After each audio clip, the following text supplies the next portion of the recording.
Imagine एक arrogance Prince जो अपने ही गुस्से में एसगार्ड का फ्यूचर खतरे में डाल देता है। ये है Thor the God of thunder, जिसे उसके फादर अर्थ पर एक्साइल कर देते हैं। दूसरी ओर उसका छोटा भाई एसगार्ड के थ्रोन को हथियाने की कोशिश करता है। क्या थॉर अपनी गलतियों को सुधार पाएगा और क्या वो खुद को वर्दी प्रूफ कर पाएगा? तो रेडी हो जाओ मार्वल सिनेमैटिक यूनिवर्स की धमाकेदार फोर्थ मूवी थॉर की कहानी को एंजॉय करने के लिए। कहानी शुरू होती है न्यू मैक्सिको के एक सुनसान इलाके में, जहां डॉक्टर जेन फोस्टर अपने assistant and doctor Eric Selvig के साथ रिसर्च कर रही थी। एक दिन उन्हें आसमान में एक तेज लाइट दिखाई देती है और वो लोग उस लाइट की तरफ बढ़ने लगते हैं। वहीं आसमान से कुछ जमीन पर आके गिरता है एंड जब वो उसे चेक करने आगे पहुंचते हैं तो जेन एक्सीडेंटली एक आदमी को अपनी कार से ठोक देती है और वो और कोई नहीं थॉर होता है। यहाँ से कहानी पास्ट में शिफ्ट होती है। ओडिन अपने दोनों बेटों को बताते हैं सदियों पहले इंसानों पर कुछ दूसरी दुनिया से आए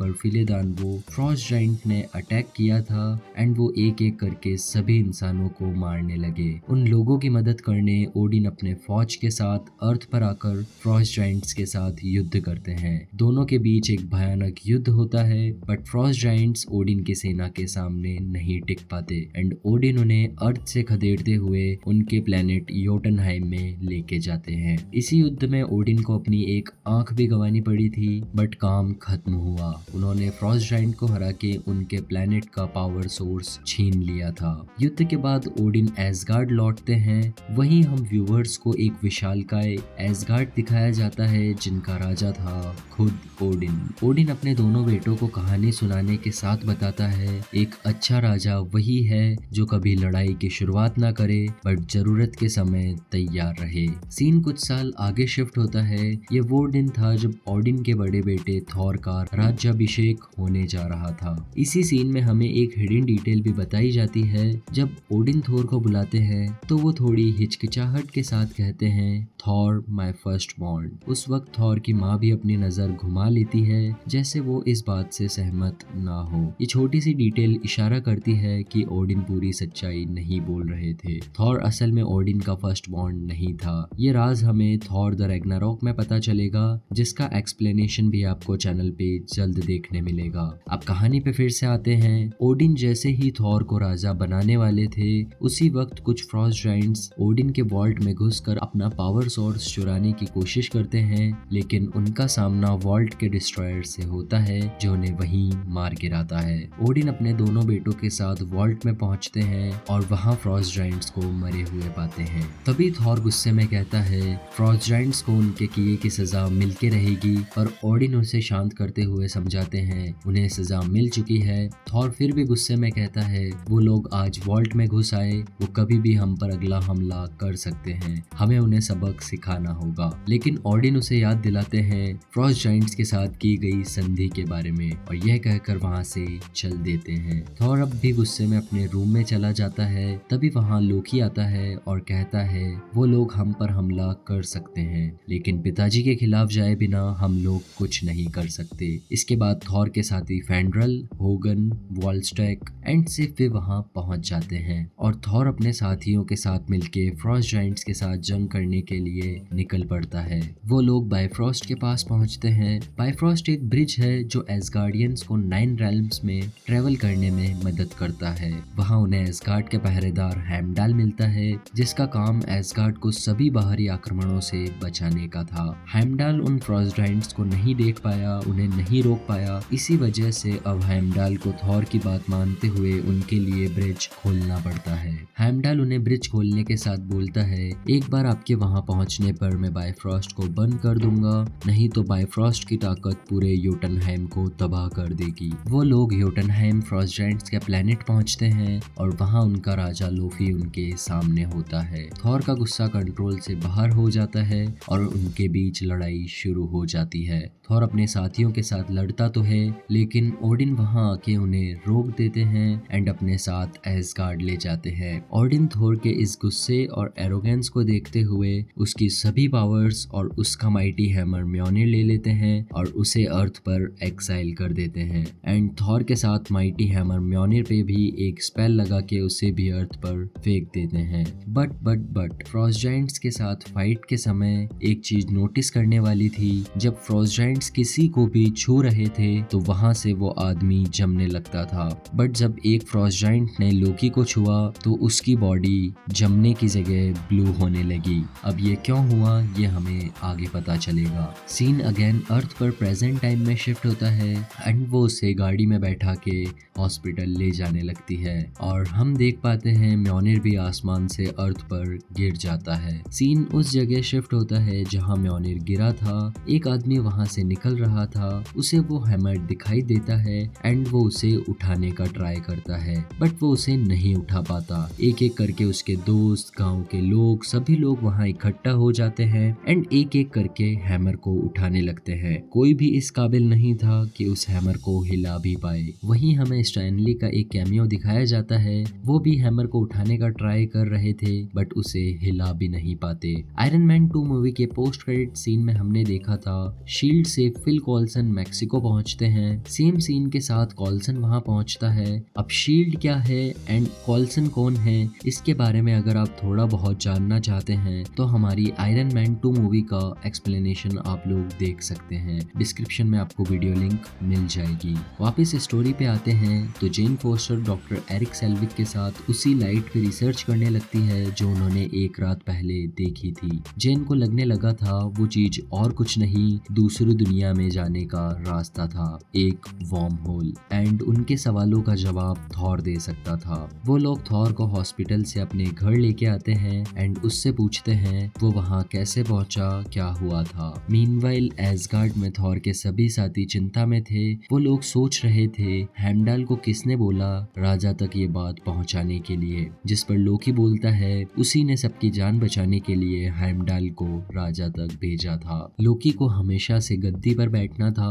वो उन लोगों को बोलता है हम राजगद्दी पर एक घमंडी और लापरवाह को नहीं बैठा सकते। इतना बोल के वो वहाँ से चल जाता है। लोकी वहाँ से निकल के सीधा वॉल्ट में पहुँचता है और फ्रॉस्ट जायंट्स के उस पावर सोर्स को टच करता है। तभी पीछे से ओडिन वहाँ आ जाते हैं एंड उसे रोक लेते हैं। लोकी अपने पिता से पूछता है आखिर मैं कौन हूँ। इस पर ओडिन कहते हैं तुम मेरे बेटे हो। लेकिन जैसे ही लोकी पीछे मुड़ता है उसका चेहरा फ्रॉस्ट जायंट जैसे दिखने लगा था। शॉक्ड और हर्ट लोकी फिर से पूछता है मुझे सच बताओ मैं सच में कौन हूँ। फ्रॉस्ट जायंट्स के साथ जंग के बाद एक मंदिर में उन्हें एक छोटा सा बच्चा मिला जो अकेला और लाचार था। उस बच्चे को ओडिन अपने साथ ले आए और वो बच्चा और कोई नहीं लोफी का बेटा था। लोकी को अब एहसास होने लगता है कि वो ओडिन की असली संतान नहीं है और शायद इसी वजह से थॉर को राजगद्दी पर बैठाया गया। गुस्से और दुख के साथ वो अपने पिता से सवाल पर सवाल करता है एंड लोकी के इन सवालों को सुनते हुए वो वहीं बेहोश होकर गिर जाते हैं। अर्थ पर सीन शिफ्ट होता है जहां जेन फोस्टर थॉर से सवाल पे सवाल कर रही थी तुम कौन हो, कहां से आए हो। तभी उस रेस्टोरेंट में कुछ लोग आके एक हैमर की बात करने लगते हैं जो कोई नहीं उठा सका और अब शील्ड ने उस जगह को अपने कब्जे में ले लिया है। थॉर ये सुनते ही वहां से अपने हैमर की ओर निकल जाता है और जेन से कहता है मुझे वहां जाना होगा तो मुझे लेकर चलो। लेकिन डॉक्टर एरिक सेल्विक जो जेन के लिए उसके डैड जैसे थे वो उसे समझाते हैं थॉर पर भरोसा करना खतरनाक हो सकता है। जेन भी सेल्विक की बात मानते हुए थॉर को मना कर देती है। थॉर भी उन्हें अलविदा कहकर अकेले निकल पड़ता है। जेन, एरिक एंड डार्सी अपने घर जाते हैं जहां उन्हें पता चलता है कि फिल कॉल्सन और शील्ड एजेंट उनका सारा रिसर्च का सामान लेके जा रहे थे। जेन उन्हें रोकने की भी कोशिश करती है पर वो लोग नहीं रुकते एंड जेन के सालों की मेहनत लेकर वहां से निकल जाते हैं। अब जेन के पास अपनी रिसर्च वापस लाने का कोई रास्ता नहीं था, इसीलिए वो थॉर के साथ म्योनिर की ओर निकल पड़ती है। जेन और थॉर म्योनिर के पास पहुंचते हैं जहां शील्ड ने एक रिसर्च स्टेशन बना रखा है और चारों तरफ गार्ड्स हैं। थॉर जेन से कहता है एक बार मुझे म्योनिर मिल जाए फिर मैं तुम्हारे सभी सवालों का जवाब दूंगा। थॉर धीरे से उस घेराबंदी में छुपते हुए अंदर घुस जाता है। सभी गार्ड्स उसको रोकने की कोशिश करते हैं लेकिन थॉर एक एक करके सभी को घायल करते हुए आगे बढ़ते रहता है। इसी दौरान हम क्लिंट बार्टन यानी हॉकाई को भी देखते हैं जो शील्ड के लिए काम कर रहा था और थॉर पर निशाना लगा के उसे रोकने के लिए तैयार था। लेकिन कॉल्सन उसे रोक देता है एंड कहता है रुको मुझे देखना है ये कौन है और हैमर के साथ क्या करता है। थॉर म्योनिर के पास पहुंचता है और उसे देख के खुश होता है। जब वो म्योनिर को उठाने की कोशिश करता है तो वो असफल रहता है। उस पल उसे अपनी गलतियों का एहसास होता है और वो वहाँ बैठ जाता है और कॉल्सन भी उसे अब गिरफ्तार कर लेते हैं और हम देखते हैं ओडिन का स्पेल थॉर के रियलाइजेशन के साथ मिट जाता है। कॉल्सन थॉर को एक रूम में बंद करके उससे सवाल पूछने लगता है, तुम कौन हो, कहाँ से आए हो? थॉर को अपनी गलतियों का रियलाइजेशन होता है और वो बस वहाँ चुपचाप बैठा रहता है। कॉल्सन थोड़ी देर के लिए बाहर जाता है, तभी वहाँ थॉर के सामने लोकी की एंट्री होती है। थॉर लोकी को देख के पूछता है, तुम यहाँ कैसे भाई? एसगार्ड पे कुछ हुआ है क्या? लोकी सैड होके थॉर को बोलता है, पिताजी नहीं रहे, तुम्हारा देश निकाला, एसगार्ड पर नए हमले का डर वो नहीं सह सके। ओडिन सिर्फ ओडिन स्लीप में थे, बट लोकी नहीं चाहता था थॉर फिर से एसगार्ड आए, इसलिए वो झूठ बोल के थॉर की उम्मीद तोड़ देता है। लोकी जाने के पहले थॉर के हैमर म्योनिर को उठाने का ट्राई करता है, बट वो उसे नहीं उठा पाता। सीन योटनहाइम में शिफ्ट होता है, जहां हमें लोकी की सच्चाई पता चलती है। उसी ने थॉर के राज्याभिषेक के दिन फ्रॉस्ट जायंट्स को एसगार्ड में घुसने में मदद की थी, ताकि थॉर का ये खास दिन बर्बाद हो सके। लोकी ने और भी बड़े प्लान सोच रखे थे। उन्हीं प्लान को पूरा करने के लिए लोकी योटनहाइम पहुंचता है और उनके राजा लोफी से कहता है, मैंने ही तुम्हारे साथियों को एसगार्ड के अंदर आने में मदद की थी और मैं आपको और आपके कुछ सिपाहियों को छुपा के ओडिन के रूम तक ले जाऊंगा। वहां पहुंचकर आप उन्हें मार सकते हैं और ओडिन के मरने के बाद मैं आपका पावर सोर्स भी लौटा दूंगा। लोफी के साथ हाथ मिला के लोकी फिर से एसगार्ड पहुंचता है। मीनवाइल अर्थ पर जेन थॉर के गिरफ्तारी के समय वहां से निकल जाती है और घर पहुंचकर डॉक्टर एरिक से कहती है उन्हें थॉर को छुड़वाना होगा। एरिक पहले तो मना करते हैं, लेकिन जेन के इतने इंसिस्ट करने पर उन्हें थॉर को बचाना पड़ता है। एरिक कॉल्सन से आकर कहते हैं, इनका नाम डॉक्टर डोनाल्ड ब्लेक है, आपने जब हमारा सारा सामान उठाया तो ये पागल हो गए और यहाँ अंदर आ गए। कॉल्सन थॉर की सच्चाई जानना चाहता था, इसीलिए वो थॉर को छोड़कर अपना एक एजेंट उनके पीछे लगा देता है। एरिक और थॉर उनके घर पहुंचते हैं। थॉर जेन के लिए बाकी सारा सामान तो नहीं, बट उसकी डायरी चुरा कर लाया था जिसमें जेन की सालों की रिसर्च थी। थॉर उस डायरी को जेन को लौटाते हुए अपने घर एसगार्ड के बारे में बताता है और अपनी नॉलेज उसके साथ शेयर करता है। अब थॉर अपनी नई जिंदगी को एक्सेप्ट करते हुए जेन, एरिक एंड सेल्विक के साथ अर्थ पर रहने लगता है। On the other hand ash gourd में थॉर के साथियों की चिंता बढ़ती जाती है। एसगार्ड खतरे में था और लोकी राजगद्दी पर बैठा था। उन्होंने फैसला किया कि वो लोग लोकी के खिलाफ जाकर थॉर को एसगार्ड लाएंगे, बट उनकी बात के बीच हेमडाल उन्हें अपने पास बुला लेता है। हेमडाल की पावर थी कि वो सबको देख और सुन सकता था। उसने लोकी को योटनहाइम जाते हुए देखा था, लेकिन वो उनकी बातें नहीं सुन पाया। उसे भी शक था कि कुछ तो गलत हो रहा है और वो भी थॉर को एसगार्ड लाना चाहता था। हेमडाल थॉर के साथियों की मदद करते हुए उन्हें अर्थ पर भेज देता है, लेकिन लोकी उन्हें जाते हुए देख लेता है और उनके पीछे डिस्ट्रॉयर को भेज देता है, ये कहकर कि थॉर के साथ उनके कोई भी साथी बचने नहीं चाहिए। मीनवाइल थॉर के साथी उसे ढूंढते हुए उसके पास पहुंचते हैं। थॉर अपने साथियों को देख के खुश था।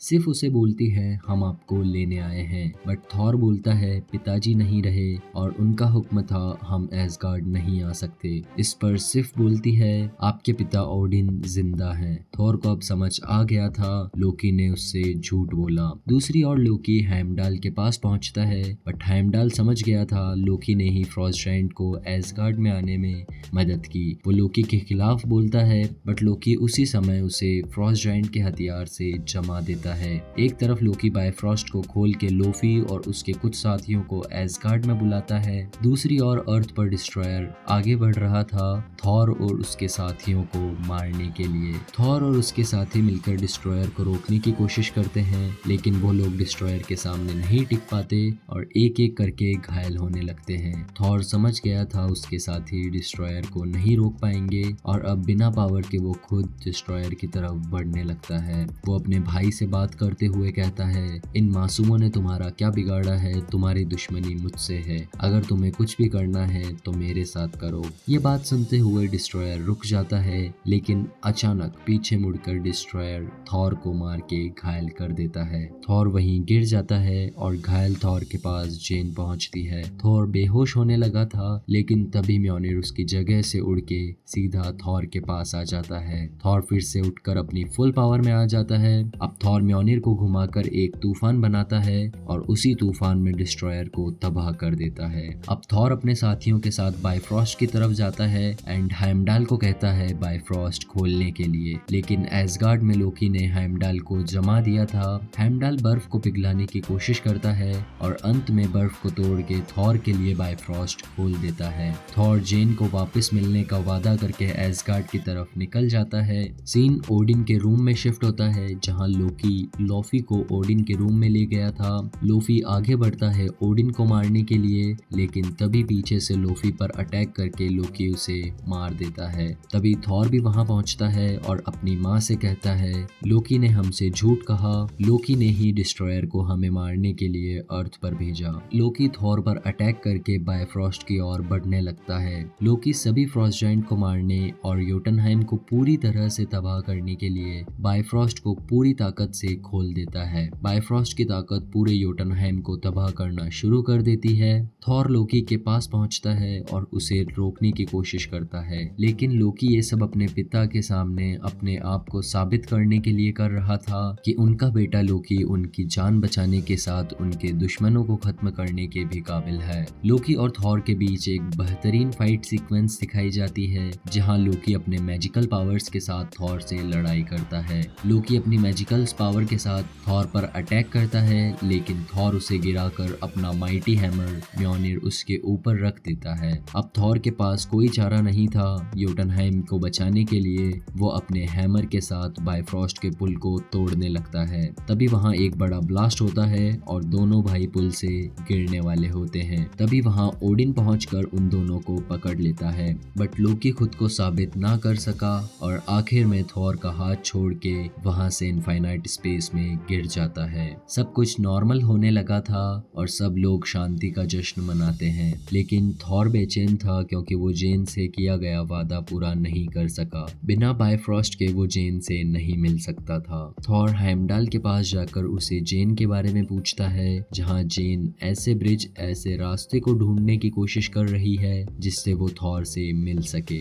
और इसी के साथ ये शानदार मूवी यहीं खत्म होती है। मूवी के पोस्ट क्रेडिट सीन में हमें शील्ड का एक खुफिया अड्डा दिखाया जाता है, जहाँ Nick Fury doctor Eric Selvig को बुलाते हैं एंड उन्हें एक ब्लू चमकता हुआ क्यूब दिखाते हैं, जो और कुछ नहीं वो था टेज़रेक्ट। तभी हमें कांच के रिफ्लेक्शन में घायल लोकी दिखता है, जिसने डॉक्टर एरिक सेल्विक पे अपना कंट्रोल बना लिया था। ये रेफरेंस था मार्वल सिनेमैटिक यूनिवर्स की 6th मूवी दी एवेंजर्स का। उसका भी एक्सप्लेनेशन आपको जल्द ही इस चैनल पर देखने को मिलेगा। मूवी का कौन सा पार्ट आपको सबसे अच्छा लगा कमेंट सेक्शन में जरूर बताएं। मिलते हैं next movie captain America the first Avenger explanation के साथ। तब तक के लिए टेक केयर, कीप वॉचिंग।